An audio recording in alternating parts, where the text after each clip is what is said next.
शनिवार देर रात इजरायली नौसेना ने गजा के लिए इमदाद ले जा रहे जहाज हंदाला पर धावा बोल दिया। इस जहाज पर 21 लोग सवार थे, जिनमें कुछ डॉक्टर्स, सांसद और वॉलंटियर्स शामिल थे। ये जहाज इटली से रवाना हुआ था और गजा की ओर जा रहा था, जहां लाखों लोग भूख और दवाई की कमी से जूझ रहे हैं।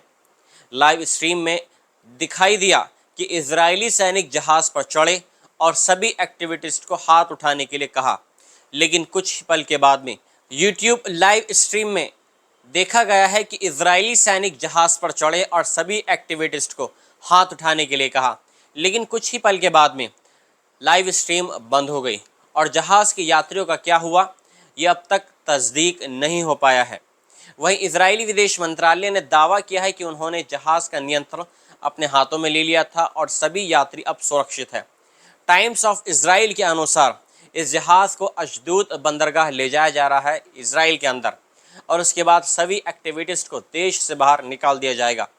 हंदाला जहाज ने इजरायली नौसेना के पास आने पर आपातकालीन कॉल भी की थी, लेकिन इजरायली नौसेना ने जहाज को अपने कब्जे में ले लिया। जहाज में कुछ बेबी फार्मूला खाने और कुछ दवाइयाँ थीं, यानी सिर्फ ज़रूरी इमदाद का सामान, लेकिन इसके बावजूद इजरायली सेना ने इसे भी नहीं बख्शा। हमास ने इजराइल की इस कार्रवाई को इंसानियत के खिलाफ एक साजिश बताया है और कहा है कि लिमिटेड मदद, एयर ड्रॉप और ह्यूमैनिटेरियन कॉरिडोर सिर्फ दुनिया को धोखा देने की एक चाल है। उन्होंने मांग की है कि गजा की नाकेबंदी पूरी तरह ख़त्म की जाए और सभी बॉर्डर क्रॉसिंग को तुरंत खोला जाए।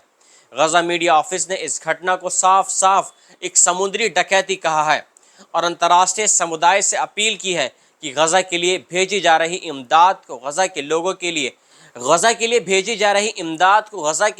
लिए प्रोटेक्ट किया जाए।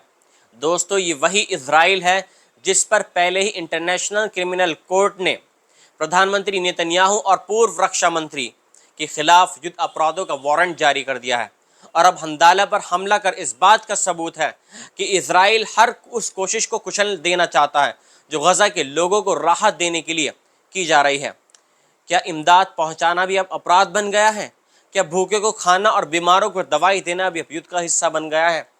मिलता हूं मैं आपसे एक अगली वीडियो में एक नई रिपोर्ट के साथ में। जय हिंद।